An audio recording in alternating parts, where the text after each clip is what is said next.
प्यारे बच्चों, यदि आप भी 1 फरवरी को बायोलॉजी जीव विज्ञान का फाइनल एग्जाम देने वाले हैं तो आज के क्लास को कंप्लीट जरूर देखिएगा, क्योंकि आज के क्लास में मैं आप सभी को आपके फाइनल बोर्ड परीक्षा 1 फरवरी के लिए बायोलॉजी जीव विज्ञान का 70 वायरल ऑब्जेक्टिव क्वेश्चन बताने वाला हूं, जो आप सभी के फाइनल एग्जाम में इस साल देखने को मिलेगा। तो फ्रेंड्स, अगर आप भी चाहते हैं बायो का फाइनल एग्जाम में हर एक ऑब्जेक्टिव क्वेश्चन सही करना, तो आज के क्लास का ये ऑब्जेक्टिव क्वेश्चन आप सभी जो है ना बिल्कुल भी मिस नहीं कीजिएगा, लास्ट तक देखिएगा और हर एक क्वेश्चन को मेरे साथ साथ याद कर लीजिएगा। ठीक है, कोई भी क्वेश्चन में आप सभी को डाउट रहे तो कमेंट बॉक्स में पूछिएगा ज़रूर, या फिर हमारे नंबर में कांटेक्ट करके आप पूछ सकते हैं। ठीक है, या टेलीग्राम चैनल ज्वाइन कर लीजिएगा, वहाँ पे भी हमारा नंबर वहाँ पे मिल जाएगा। ठीक है, और वहाँ पे टेलीग्राम चैनल पे आपको इस क्लास का PDF भी मिल जाएगा। ठीक है, तो टेलीग्राम चैनल ज्वाइन कर लीजिएगा, लिंक जो है ना डिस्क्रिप्शन बॉक्स में दिया हुआ है। ठीक है, तो चलिए फ्रेंड्स, हम लोग क्लास को शुरू करते हैं। अगर आप सभी गेस क्वेश्चन नहीं लिए एग्जाम में आने वाला, तो आप सभी गेस क्वेश्चन ले सकते हैं अगर आपका तैयारी बिल्कुल भी नहीं हुई है तो। ठीक है, तो इस नंबर में आपको जो है ना कॉन्टैक्ट करना है। ठीक है, नंबर है 7366865888। ठीक है, इस नंबर में आपको कॉल मैसेज करना है और गेस क्वेश्चन ले लेना है। ठीक है, सिर्फ एक सब्जेक्ट का 30 रुपीज़ चार्ज है और ऑल सब्जेक्ट अगर आप लेते हैं तो 149 रुपीज़ चार्ज है। ठीक है, तो आप ले सकते हैं आराम से इस नंबर में कॉल मैसेज करके। ठीक है, जिसमें आपको ऑब्जेक्टिव, सब्जेक्टिव, लॉन्ग शॉर्ट सभी मिलेगा और आपके फाइनल एग्जाम में सेम टू सेम देखने को मिलेगा हमारा गेस क्वेश्चन। ठीक है, तो अगर आपको बेहतर मार्क्स लाना है तो इस नंबर में कॉल मैसेज करके ले सकते हैं, बाकी कोई ज़बरदस्ती नहीं है। आप जो है कोई यानी कि जितना पढ़े हैं उसी को रिवीजन कर सकते हैं। ठीक है, चलिए तो अब हम लोग जो है क्लास को शुरू करते हैं, चलते हैं फर्स्ट क्वेश्चन की तरफ। जो भी स्टूडेंट चैनल से नए जुड़ रहे हैं, चैनल को सब्सक्राइब करके बेल आइकन प्रेस कर लेंगे। वीडियो पसंद आए वीडियो को लाइक करके अपने दोस्तों में शेयर कर देंगे। ठीक है, तो देखिए यहाँ पहला नंबर क्वेश्चन आ चुका है। पूछा गया है, मनुष्य निम्नांकित में से किस ऑर्डर तथा किस कुल का सदस्य है। तो फ्रेंड्स, आप याद रखिएगा, मनुष्य जो है ना कौन से ऑर्डर और कौन से कुल का सदस्य होता है। तो यहाँ 4 ऑप्शन है, अगर पता है तो सबसे पहले आप सभी कमेंट बॉक्स में नंबर यानी कि आंसर बताइए, इसका आंसर क्या होगा। तो याद रखिएगा, मैं आपको बता दूं, मनुष्य जो है ना वो प्राइमेट ऑर्डर का होता है और यानी कि होमिनिडी कुल का सदस्य होता है। ठीक है, ऑर्डर कौन सा, प्राइमेट, और कुल कौन सा, होमिनिडी। ठीक है, कौन, मनुष्य। राइट आंसर सी हो जाएगा। नेक्स्ट चलेंगे हम लोग, दूसरा नंबर क्वेश्चन पूछा गया है। देखिए बहुत इंपॉर्टेंट है कि वायु परागण किस में नहीं होता है। देखिए जो वायु परागण नहीं होता है वो किस में, तो फ्रेंड्स आप याद रखिएगा, सेल्विया में नहीं होता है। ठीक है, right answer option number D हो जाएगा। चलिए तीसरा नंबर देखें, पौधे जो जलीय वातावरण में नहीं पाए जाते हैं। देखिए इनमें से कौन सा पौधा है जो जलीय वातावरण में नहीं पाए जाते हैं।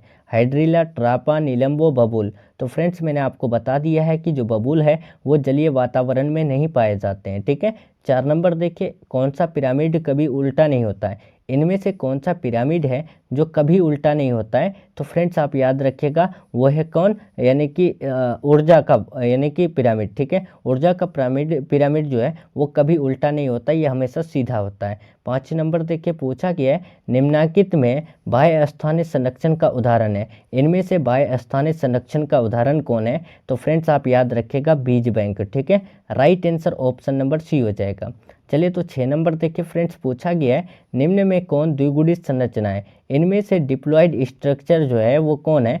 तो आपको मैंने बताया है कि शुक्राणु, अंडाणु और जो भ्रूणपोष है, शुक्राणु और अंडाणु जो है ये हैप्लॉइड होते हैं और भ्रूणपोष जो है वो यानी कि ट्रिप्लॉइड यानी त्रिगुणित होते हैं, और युग्मन जो है वो द्विगुणित यानी 2n होती है, डिप्लॉइड होती है। तो यहाँ हमें द्विगुणित संरचना पूछा है तो राइट आंसर सी हो जाएगा।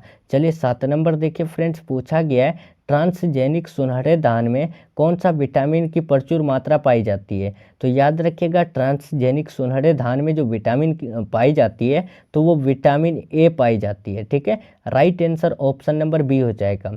चलिए तो 8 नंबर देखिए फ्रेंड्स, पूछा गया है, पक्षियों तथा तितलियों का डैना कैसा अंग है। यहाँ पर पक्षियों और तितलियों का डैना पूछा है तो ये कौन सा अंग हो जाएगा। तो याद रखिएगा, ये यानी कि समजात अंग है। ठीक है, चलिए 9 नंबर क्वेश्चन की तरफ बढ़ते हैं। बहुत इंपॉर्टेंट क्वेश्चन है, आपके एग्जाम में पूछा गया क्वेश्चन है कि आरएनए के एक आधार अनुक्रम adenine, uracil, cytosine, guanine, cytosine, cytosine, uracil, guanine, adenine का सही आधार अनुक्रम डीएनए में क्या होगा? तो याद रखिएगा इसका राइट आंसर जो है ना ऑप्शन नंबर सी हो जाएगा, यूरेसिल यानी कि adenine, guanine, cytosine, guanine, guanine, adenine, cytosine, uracil. ठीक है, राइट आंसर सी हो जाएगा। चलिए यहाँ 10 नंबर देखिए फ्रेंड्स, पूछा गया आपके एग्जाम में कि निम्नलिखित में कौन जैव आवर्धीकरण का कारण नहीं? इनमें से जैव आवर्धीकरण का कारण माना जाता है किसे? देखिए यहाँ जैव आवर्धीकरण का कारण माना जाता है, ये पूछा गया है। तो याद रखिएगा पारा और डीडीटी, ये दोनों जो है ना जैव आवर्धीकरण का कारण है। ठीक है, चलिए 11 नंबर देखिए फ्रेंड्स, पूछा गया है, बहुत इंपॉर्टेंट है, निम्न में प्लाज्मिड कौन है? इनमें से प्लाज्मिड आपको बताना है। तो आप याद रखिएगा प्लाज्मिड जो है ना वो PBr 322 होते हैं। ठीक है, यहाँ पर 322 छूट गया है। ठीक है, याद रखिएगा ये प्लाज्मिड होते हैं। 12 नंबर देखिए, मनुष्य में प्लाज्मोडियम की संक्रमण अवस्था क्या होती है? देखिए जो मनुष्य में प्लाज्मोडियम की संक्रमण अवस्था है वो क्या होती है? तो याद रखिएगा स्पोरोजोइट होती है। ठीक है, चलिए 13 नंबर देखिए, निम्न में कौन मोबाइल अनुवांशिक पदार्थ है? इनमें से मोबाइल अनुवांशिक पदार्थ कौन है फ्रेंड्स? तो आप याद रखिएगा मोबाइल अनुवांशिक पदार्थ जो होते हैं वो ट्रांसपोजोन और जंपिंग जीन दोनों होते हैं। ठीक है, राइट आंसर डी हो जाएगा, बी और सी दोनों। 14 नंबर देखिए फ्रेंड्स, पूछा गया है टीआई प्लाज्मिड निम्नांकित में से किससे प्राप्त होता है? देखिए जो टीआई प्लाज्मिड है वो प्राप्त होता है तो वो किससे? तो याद रखिएगा एग्रोबैक्टीरियम ट्यूमिफेसियंस से। ठीक है, राइट आंसर बी हो जाएगा। चलिए 15 नंबर देखिए, पूछा गया है जीवाश्म सामान्यतः किस में पाए जाते हैं? देखिए जो जीवाश्म सामान्यतः पाए जाते हैं तो वो किस में? तो फ्रेंड्स आप याद रखिएगा वो तलछट्टी चट्टान में पाए जाते हैं। ठीक है, राइट आंसर 15 का सी हो जाएगा। आप सभी याद करते चलिएगा, मैं आपका बिल्कुल भी समय वेस्ट नहीं करूंगा। ठीक है, आप सभी बस याद करते ही चलिएगा। ठीक है, कोई भी क्वेश्चन में डाउट रहे पूछते चलिएगा। गेस क्वेश्चन नहीं लिए, गेस क्वेश्चन ले लीजिएगा। आप सभी कॉन्टैक्ट करके, नंबर स्क्रीन में दिया हुआ है, 400 प्लस का सपना देख रहे हैं और हमारा गेस क्वेश्चन नहीं लिए हैं तो समझ जाइए ये आप बहुत बड़ी गलती कर रहे हैं। 400 प्लस करना है तो समझ जाइए MS इंस्टीट्यूट का आपको गेस क्वेश्चन याद करना है। ठीक है, तो आप सभी इस नंबर में कॉल मैसेज करके ले लीजिए गेस क्वेश्चन। देखिए यहाँ पर guanine, adenine, adenine, thymine, cytosine निम्नांकित में किसका जो है रिकॉग्नाइजेशन साइट है? तो रिकॉग्नाइजेशन यानी कि रिकॉग्नाइजेशन जो साइट है यानी कि GAATC, तो वो EcoR फर्स्ट का है। ठीक है, राइट आंसर ए हो जाएगा। 17 नंबर देखिए फ्रेंड्स, पूछा गया है निम्नलिखित में कौन संकटग्रस्त स्पीसीज है? इनमें से संकटग्रस्त स्पीसीज कौन है? तो याद रखिएगा इसका राइट आंसर ऑप्शन नंबर जो है ना यहाँ पर क्या हो जाएगा, अमरबेल हो जाएगा, लेटिना, निपेंथिस, ये सब जो है संकटग्रस्त स्पीसीज ही है ना। राइट आंसर इनमें से जो है सभी हो जाएगा। ठीक है, चलिए अब हम लोग बढ़ते हैं 18 नंबर, मनुष्य में ABO रक्त समूह क्या दर्शाता है? देखिए जो मनुष्य में ABO रक्त समूह है वो क्या दर्शाता है? अपूर्ण प्रभाविता, बहुएलील, सह प्रभाविता, बी और सी दोनों। तो याद रखिएगा ये सह प्रभाविता दर्शाती है। चलिए तो अब हम लोग देखते हैं 19 नंबर, ग्राफियन पोटक कहाँ पाया जाता है? देखिए जो ग्राफियन फोलिकल है वो यानी कि किस में पाया जाता है? तो याद रखिएगा मानव अंडाशय में पाया जाता है। ठीक है, नेक्स्ट चलते हैं हम लोग 20 नंबर क्वेश्चन की तरफ। पूछा गया अदरक में कायिक प्रवर्धन किसके द्वारा होता है? देखिए जो अदरक में कायिक प्रवर्धन होता है वो किसके द्वारा? तो फ्रेंड्स आप याद रखिएगा राइजोम के द्वारा। ठीक है, चलिए 21 देखिए, सिल्क धागे में कौन सा प्रोटीन होता है? देखिए जो रेशम के धागे होते हैं तो उसमें कौन सा प्रोटीन मौजूद होता है? तो याद रखिएगा फिब्रोइन प्रोटीन मौजूद रहता है। ठीक है, ये सब क्वेश्चन आपके फाइनल एग्जाम में इस साल पूछे जाएंगे, ध्यान से याद कर लीजिए। बायो का एग्ज़ाम जो है ना आपका पिछले कुछ सालों से बहुत ज़्यादा हार्ड पूछे जा रहे हैं। ठीक है, जिस वजह से इस क्लास में आपको बहुत सारा क्वेश्चन हार्ड भी देखने को मिलेगा। टर्नर सिंड्रोम में कितने गुणसूत्र होंगे? तो फ्रेंड्स आप याद रखिएगा टर्नर सिंड्रोम में गुणसूत्र जो है ना 45 होंगे। ठीक है, कितना 45 होंगे। और डाउन सिंड्रोम में कितना होते हैं? तो डाउन सिंड्रोम में जो है ना गुणसूत्र की संख्या 47 होती है। ठीक है, चलिए तो 23 देखिए, पूछा गया अम्लीय वर्षा का pH कितना होता है? देखिए जो एसिड रेन होता है तो उसका pH आपको बताना है। तो याद रखिएगा एसिड रेन का जो pH होता है वो हमेशा 5.6 से कम होता है, ठीक है। तो यहाँ पर 5.6 से कम देखें तो ऑप्शन नंबर सी है 5, ठीक है। देखिए 24 नंबर, ZZ, ZW तरह का लिंग निर्धारण किस में देखा गया है, तो वो यानी कि पक्षी में देखा गया है, यानी कि मोर में देखा गया है, ठीक है। नेक्स्ट बढ़ते हैं 25 नंबर, एंटीबॉडीज जो हमारे शरीर में है वो क्या है। देखिए एंटीबॉडीज जो हमारे शरीर में है तो वो क्या है, तो याद रखिएगा फ्रेंड्स वो जो है ना ग्लाइकोप्रोटीन है, ठीक है। चलिए 26 देखते हैं, पूछा गया है यहाँ पर, निम्नांकित में किसमें पादप का अगुणित है, इनमें से कौन है जो हैप्लॉइड है, अगुणित है, तो याद रखिएगा वो है यानी कि ब्रायोफाइट, ठीक है। चलिए 27 देखते हैं, पुनर्योगज डीएनए टीके क्या है, पुनर्योगज जो डीएनए टीके है वो क्या है, तो फ्रेंड्स मैंने आपको बता दिया इम्यूनोजेनिक एक लिपिड है, ठीक है। चलिए तो यहाँ 28 देखते हैं, भ्रूणपोष वाले बीजों को क्या कहते हैं। देखिए जो एंडोस्पर्म वाले बीज है तो उसको हम लोग जो है क्या कहते हैं, देखिए जो एंडोस्पर्म, यहाँ पर एंडोस्पर्म, ठीक है। तो एंडोस्पर्म वाले बीज को हम लोग क्या कहते हैं, तो याद रखिएगा एंडोस्पर्मिक कहते हैं, ठीक है। चलिए तो यहाँ देखिए 29 नंबर, निम्न में कौन जलीय जंगली घास है, इनमें से जलीय जंगली घास कौन है, तो मैंने आपको अच्छे से बताया है कि जलीय जंगली घास जब भी पूछे तो हाइड्रिला और जलकुंभी ये दोनों होते हैं, ठीक है, यानी कि बी और सी होते हैं। लेकिन देखिए जलकुंभी जो है वो कीट के द्वारा परागन होता है और हाइड्रिला जो है ये जल के द्वारा परागन करता है, ठीक है, याद रखिएगा ये भी।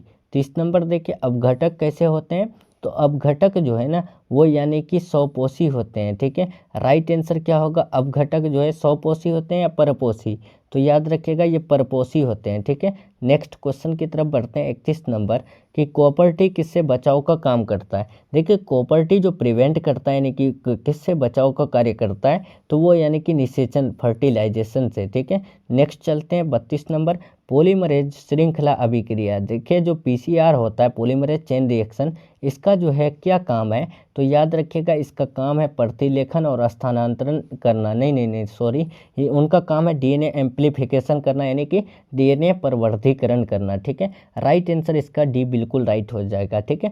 चलिए 33 देखिए, निम्नांकित किसकी आनुवांशिक विविधता भारत में अत्यधिक है, इनमें से किसकी आनुवांशिक विविधता जेनेटिक वेरिएटी जो है यानी कि भारत में अधिक है, तो वो यानी कि आम की, ठीक है। नेक्स्ट चलते हैं फ्रेंड्स 34 नंबर, किस जनन परत से रक्त का परिवहन तंत्र का उद्भव होता है, इनमें से कौन सा जनन परत से जो है ना रक्त का परिवहन तंत्र होता है, तो याद रखिएगा मीसोडर्म से, ठीक है। चलिए यहाँ 35 नंबर देखिए, पूछा गया है गोबर गैस प्लांट में कौन सा जीवाणु प्रयुक्त होता है, तो गोबर गैस प्लांट में जो जीवाणु प्रयुक्त होता है ना, तो याद रखिएगा नाइट्रीफाइंग यानी सॉरी या मेथेनोजेंस होगा, ठीक है। राइट आंसर 35 का डी हो जाएगा। 36 देखिए, ओकाजाकी फ्रेगमेंट्स कब बनता है। देखिए फ्रेंड्स जो ओकाजाकी फ्रेगमेंट्स बनता है तो वो कब, तो याद रखिएगा डीएनए के असंतत द्विगुणन में, ठीक है। देखिए 37 नंबर, एक एक क्वेश्चन का आंसर आपको नोट कर लेना है, मैं आपको राइट आंसर ही बताऊंगा, ठीक है। वीडियो पसंद आ रही है तो आप सभी वीडियो को लाइक कर लीजिएगा और चैनल से नए जुड़ रहे हैं चैनल को सब्सक्राइब करके बेल आइकन प्रेस कर लीजिएगा ताकि आप सभी को आने वाली क्लासेज का नोटिफिकेशन मिलते रहे। देखिए ओपेरोन मॉडल क्या प्रदर्शित करता है, तो ओपेरोन मॉडल जो है ना वो जीन का रेगुलेशन प्रदर्शित करता है, ठीक है। देखिए यहाँ पर 38 नंबर, निम्न में किसका पुष्पासन खाया जाता है। देखिए पुष्पासन पूछा है तो याद रखिएगा पुष्पासन जो है ना सेब का खाया जाता है, ठीक है। और शरीफा का जो है बीज चोल खाया जाता है, क्या, शरीफा का बीज चोल खाया जाता है, ठीक है। राइट आंसर बी हो जाएगा। चलिए 39 देखिए, डीएनए इनमें से किसका आनुवांशिक पदार्थ है। देखिए फ्रेंड्स जो डीएनए है वो इनमें से किसका आनुवांशिक पदार्थ है, तो याद रखिएगा टीएमबी और बैक्टीरियोफेज ये दोनों का, ठीक है। राइट आंसर सी हो जाएगा, ए और बी दोनों। 40 नंबर देखिए, पारिस्थितिक तंत्र की आहार श्रृंखला में ऊर्जा का प्रवाह होता है, तो मैंने आपको बताया कि ऊर्जा जो है वो हमेशा एक दिशीय यानी कि प्रवाह करते हैं, इनका जो फ्लो होता है ये हमेशा एक ही डायरेक्शन में होता है, ठीक है। चलिए 41 नंबर देखिए, यहाँ पूछा गया निम्न में कौन जैविक खाद नहीं है। जैविक खाद इनमें से कौन नहीं है, तो फ्रेंड्स आप याद रखिएगा जैविक खाद जो नहीं होते हैं वो बैसिलस थुरिनजेंसिस नहीं होते हैं, ठीक है। चलिए अब 42 देखें, क्षय रोग का संक्रमण मुख्यतः किसके द्वारा होता है। क्षय रोग जिसको हम लोग ट्यूबरकुलोसिस भी बोलते हैं यानी कि टीबी का रोग, ये जो होता है इसका संक्रमण होता है तो वो किसके द्वारा, तो ये जो है ना हवा के द्वारा, प्रदूषित हवा के द्वारा, ठीक है। राइट आंसर बी हो जाएगा। नेक्स्ट चलते हैं फ्रेंड्स 43 नंबर, जैव रिएक्टर अनुकूलतम परिस्थिति में क्या निर्माण करता है। तो जैव रिएक्टर अनुकूलतम परिस्थिति में जो निर्माण करता है उसमें उत्पाद, जीव, माध्यम, ये तीनों करता है। ठीक है, राइट आंसर डी हो जाएगा सभी।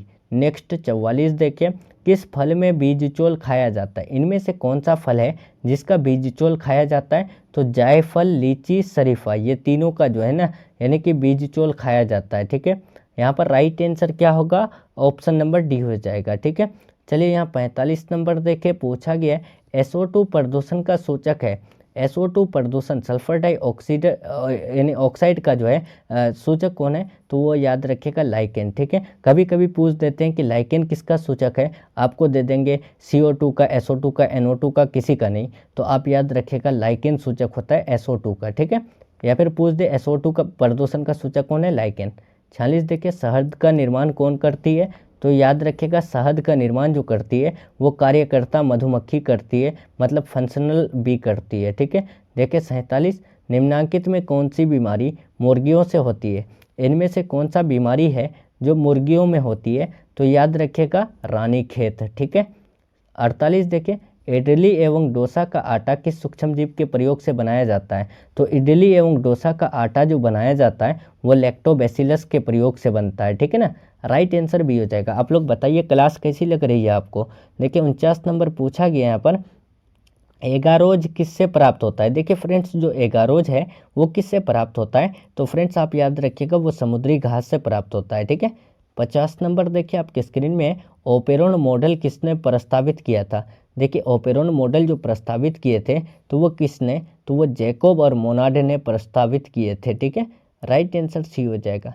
51 देखिए यहाँ पूछा गया 51, ऋतुस्राव चक्र किस में होता है। ऋतुस्राव चक्र जिसको हम लोग मेंस्ट्रुअल साइकिल भी बोलते हैं, तो ये किस में होता है। तो याद रखिएगा मनुष्य में, बंदर में, चिंपैंजी में, ये तीनों में होता है। ठीक है, राइट आंसर डी हो जाएगा। देखिए 52 नंबर, द्विखंडन किस में पाया जाता है। देखिए जो द्विखंडन पाया जाता है बाइनरी फिजन, तो वो किस में। तो याद रखिएगा वो अमीबा और पैरामेशियम दोनों में। ठीक है, राइट आंसर सी हो जाएगा। कभी कभी पूछ देते हैं कि अमीबा में जो है कैसा द्विखंडन पाया जाता है या फिर पैरामेशियम में कैसा द्विखंडन पाया जाता है। तो याद रखिएगा अनुप्रस्थ द्विखंडन पाया जाता है। ठीक है ना, चलिए तो अब हम लोग बढ़ते हैं 53 नंबर क्वेश्चन पूछा गया है, DNA अणु में अगर साइटोसिन 18% है तो एडेनिन का प्रतिशत क्या होगा। तो ये हर बच्चा को पता है 32% होगा। देखिए 54 नंबर, विडाल परीक्षण किसकी पुष्टि के लिए किया जाता है। विडाल टेस्ट जो किया जाता है वो किसकी पुष्टि के लिए, तो आपको पता है ना, टाइफाइड के लिए। ठीक है, चलिए 55 देखिए, HIV निम्न में से किस कोशिका पर अटैक करता है, आक्रमण करता है। HIV जो है वो कौन से कोशिका पर अटैक करता है, टी हेल्पर, टी सहायक कोशिका पर। ठीक है, चलिए यहाँ 56 देखिए, ऐसे पदार्थ जिनके प्रति प्रतिरक्षी अनुक्रिया हो उन्हें हम लोग क्या कहते हैं। तो उन्हें हम लोग एलर्जन कहते हैं। ठीक है, 56 का राइट आंसर ए हो जाएगा। 57 देखिए, एलर्जी के कारण निकलने वाले रसायन है। एलर्जी के कारण निकलने वाला जो रसायन होते हैं तो वो कौन होते हैं। तो याद रखिएगा वो होते हैं हिस्टामिन। ठीक है, राइट आंसर ए हो जाएगा। 58, कौन नर युग्मक से संयोजन करके भ्रूणपोष बनाता है।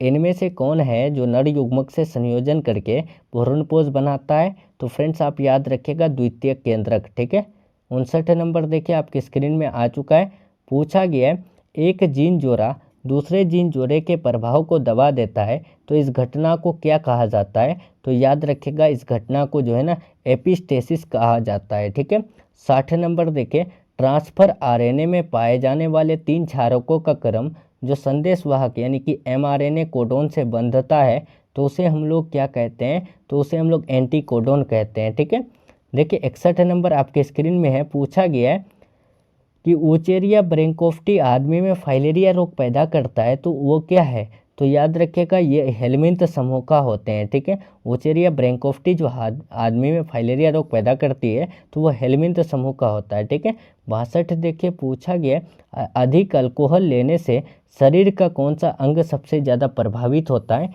तो वो यकृत। ठीक है, जो भी आदमी अगर सबसे ज़्यादा अल्कोहल, शराब या फिर कोई बियर, अल्कोहल से रिलेटेड कुछ भी पिए तो उससे जो है कौन से शरीर का उसका अंग जो है प्रभावित होगा, ख़राब होगा। तो याद रखिएगा लीवर खराब होगा, यकृत खराब होगा। ठीक है, देखिए 63 नंबर ये भी बहुत इंपॉर्टेंट है कि मेंडल के नियम का एक अपवाद है। तो मैंने आपको ये क्वेश्चन अच्छे से बताया है कि मेंडल के नियम का एक अपवाद जो है वो सहलगनता होते हैं, यानी कि लिंकेज होते हैं, जिसको दिए हैं कौन, यानी कि टी.एच. मॉर्गन जी ने दिए हैं। ठीक है, सहलगनता शब्द को किसने दिया है, तो टी.एच. मॉर्गन ने। ठीक है, आप याद रखिएगा कौन, टी.एच. मॉर्गन ने। ठीक है, चले तो अब हम लोग बढ़ते हैं 64 नंबर, निम्न में कौन यौन संचारित रोग है, सेक्सुअल ट्रांसमिटेड डिजीज कौन है। तो फ्रेंड्स आप याद रखिएगा सिफिलिस, गोनोरिया, ये क्या होते हैं, यौन संचारित रोग होते हैं। 65 विषाणु से होने वाली बीमारी नहीं है, इनमें से विषाणु से होने वाला बीमारी कौन नहीं है, तो याद रखिएगा डिप्थेरिया। ठीक है, राइट आंसर 65 का सी हो जाएगा। 66 देखिए, इनमें से कौन पशुपालन में सम्मिलित नहीं है, तो पशुपालन में सम्मिलित जो नहीं होगा वो कार्बनिक खेती नहीं होगा। ठीक है, राइट आंसर डी हो जाएगा। 67 देखिए, निम्न में से किसका संबंध माइक्रोबायोलॉजी से नहीं है, तो माइक्रोबायोलॉजी से जो नहीं है तो वो यानी कि किसका नहीं है, तो याद रखिएगा स्टीफन हिल्स का नहीं है। ठीक है, राइट आंसर सी बिल्कुल राइट हो जाएगा। 68 देखिए, एंटीकोडॉन्स किस में पाया जाता है, तो फ्रेंड्स आप याद रखिएगा एंटीकोडॉन्स जो है वो टीआरएनए में पाई जाती है। ठीक है, ये सब क्वेश्चन बहुत इंपॉर्टेंट है प्यारे स्टूडेंट, आप प्लीज़ ये 70 क्वेश्चन जैसे भी हो याद कर लीजिएगा बार बार। मेंडल ने प्रतिपादित किया था, तो मेंडल ने जो है वो यानी कि सहलगनता का नियम और आनुवांशिकता का नियम, तो इनमें से जो है ना यहाँ पर ध्यान रखिएगा मेंडल ने प्रतिपादित किए थे आनुवांशिकता का नियम को। ठीक है, राइट आंसर बी होगा। सहलगनता का नियम को कौन दिए हैं, तो वो मॉर्गन जी ने दिए हैं। ठीक है, ध्यान रखिएगा। तो चलिए फ्रेंड्स, अब हम लोग 70 नंबर देखते हैं, आज का ये लास्ट क्वेश्चन रहेगा। पृथक्करण के सिद्धांत को और क्या कहते हैं। देखिए जो पृथक्करण के सिद्धांत है उसको हम लोग और क्या कहते हैं, तो याद रखिएगा उसे हम लोग युग्मकों की शुद्धता का नियम कहते हैं। ठीक है, राइट आंसर सी बिल्कुल राइट हो जाएगा। तो चलिए फ्रेंड्स, यहाँ पर आपका 70 जो है ना बायो का ऑब्जेक्टिव क्वेश्चन आपके फरवरी यानी 1 फरवरी का फाइनल एग्ज़ाम के लिए कंप्लीट हो रहा है। ठीक है, अगर 1 फरवरी को फाइनल एग्ज़ाम देना है तो 70 ऑब्जेक्टिव क्वेश्चन आप यानी कि याद कर ही लीजिएगा। ठीक है, उम्मीद है आप कर भी लिए होंगे और आपसे उम्मीद ये भी है कि 70 में 70 आप सही भी किए होंगे।